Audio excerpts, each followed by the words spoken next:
what does a narcissist do at the end of a relationship? Or when that toxicity is coming to a place of like, hey, we need to break up or this needs to happen, what do they actually do? What actually comes out?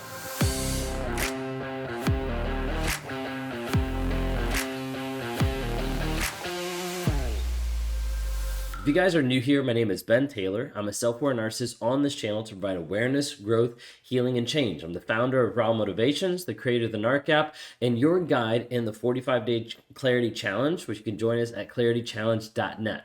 If you like what you see here talking about narcissism and narcissistic abuse, then subscribe, click on that notification to be able to hear and see any videos that pop up as we drop videos every single day. Today, we're going to talk about 6 things that you often see at the end of a relationship with a narcissist, with a toxic person. I have a couple other videos of narcissists at the end of the relationship, like specifically like little pieces about it, about how they change and manipulate and diving into that. So feel free to be able to check out some of those. But today I want to have you see and help prepare you of some of the thoughts of what's going to happen when you're actually going into the end of a relationship with a narcissist, when you're starting into that divorce process, separation, things like that, and what's typically happening as the demise of the relationship comes to fruition. Well, oftentimes as you're getting closer and closer to the end of the relationship, that's when you're going to see a narcissist slowly start to develop a smear campaign. Sometimes you won't see that till the end of the relationship, but sometimes there'll be little things early on of where they're putting in small slights or putting in different things to your friends, to your family, to different neighbors, people around you, and you're like, wait a second, like this doesn't seem to match up to the same loving person that they've communicated to me that they were going to be or that they tried to be. And oftentimes that smear campaign is really small. It's the idea of like trying to start that before the relationship has separated to position themselves as the winner or to look good in the place of everything that's happening. This can be small little digs that later down the road, they're like, you remember I told this person about this, and I told you about this was happening with my relationship, to try to position them that they look better than you, or to position you to look like the crazy person in the relationship. Ultimately, the main idea of starting to develop this is so that they look good and they look in control of what they're doing, and then you are the one that are spiraling out. Well, we're going to dive into 6 things that you often see at the end of the relationship. Number 1 is a lot of times narcissists will start to develop flying monkeys. They'll try to find people to get on their side. Sometimes that's with the smear campaign, the small pieces, and sometimes it's just trying to get other people to say, hey, ascribe to my reality, ascribe to what I'm seeing, what I'm projecting, or what I'm putting out there.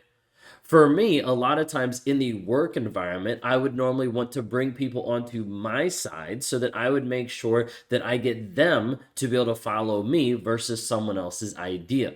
I'd look at different ideas that have been put out in leadership and I'd be like, that idea is stupid. Let me bring in my idea and let me go ahead and talk to all these people to make sure they align with my idea. The goal is let me make sure that their opinions are pumping me up and then I get people on my side. In a relationship with a narcissist, typically they're going to your friends, your family, or other people that they have in their life to try to bring them into their reality, saying, hey, this is what's going on. Like, this person's crazy. They're yelling at me. They're like abusing me because of reactive abuse. They're doing all these different things to try to bring people onto their side, their reality of like, oh, this is what's happening. Help me with this. Sometimes this will look in the victim mentality of like, I'm getting abused. Sometimes they'll look in more of the overt aspect of like, hey, this person is awful. Like, can you see how awful they are? And not even go to the victim side, but just be like, this person's awful, and really like shame and smear a lot of people in that aspect. So a lot of times, number 1 is develop flying monkeys. Number 2 is when you're in a relationship with a narcissist, especially in a marriage and you're getting ready to go into a divorce or a separation, stuff like that. A lot of times what we'll see is people that start to go into blowing or hoarding money. So like trying to hide it. Like all of a sudden there's money that starts to disappear from different accounts that you're not sure where they're going or what it's going towards. Sometimes you'll see like different accounts that you've never even known about before come back on a tax return. You're like, what is this? And then you start to realize they've been pulling money slowly but surely away from the relationship. Sometimes when you get into a separation, the toxic person in your life will quit their job or will get fired in order to be able to say, I don't have money to be able to pay child support. I don't have money to be able to help with alimony or spousal support or whatever it might be, to try to be able to make it and phrase it so that they're not the bad guy. I can't pay because I don't have the money, etc., etc. Sometimes they'll just say, hey, I don't have it. It's not something that I'm able to do. But then you start to see, wait a second, like if you don't have it, then how did you spend all this money on this trip? Or how did you spend all this money on a remodel of the house? And it starts to not make sense and it starts not to add up. Sometimes they'll just go through that same process trying to spend all the money and trying to blow it so that you don't have access to the money that they have, especially if you're going into a divorce process.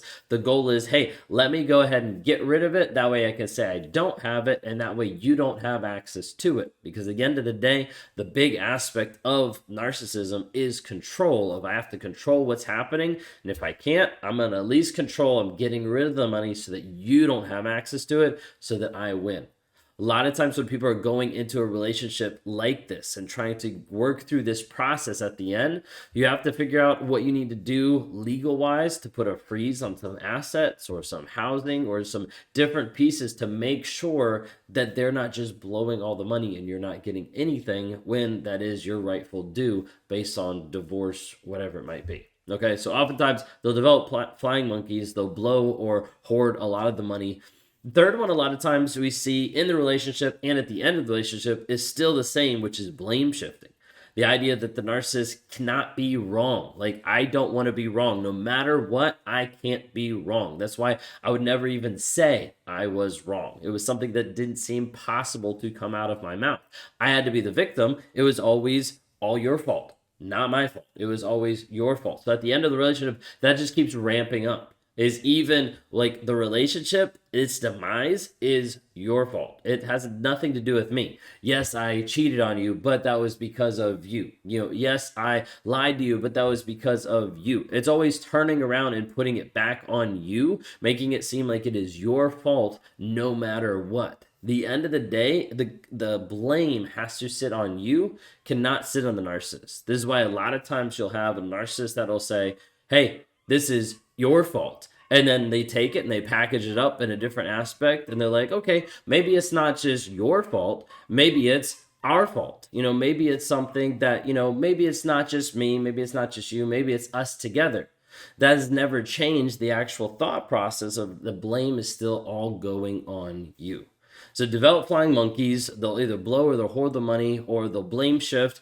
A lot of times at the end of the relationship, I have other videos about this, but there'll be a change in temperature. Like there'll be a last minute change, care, a love bombing aspect. All of a sudden it goes from rage to caring. And you're like, wait a second, you just said you hated me and you want to be away from me. And now you're saying you love me and you can't wait to have me back. There's a lot of different things that gets really confusing and it messes with your head of wait a second, maybe there is a change. Maybe they have done something different, and oftentimes still locks you in to the aspect of the trauma bond. At this time, they'll do anything to save the relationship in order to look good.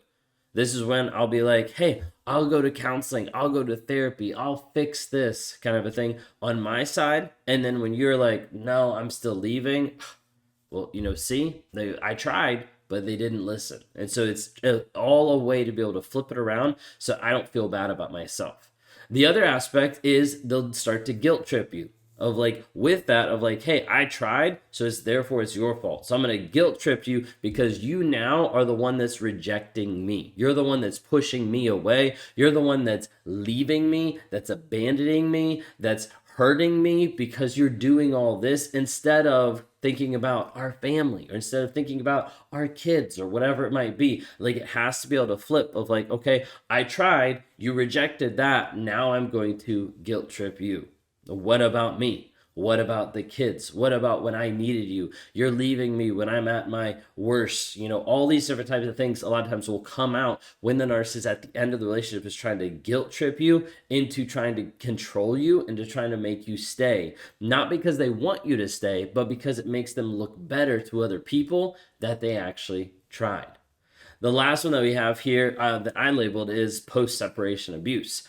Now, this could be after the divorce, or this could just be during the separation period as the relationship is finishing, ending, and then divorce papers, all this kind of stuff. The post separation abuse is still an aspect of trying to make sure that they get what they want, that they get what they want out of you, and that they get you out of the court system. Like, let's go to mediation instead of actually, dealing with the court system. They'll get you to a place where you're vulnerable. They'll get you trying to do anything they can to make you react and to still control you.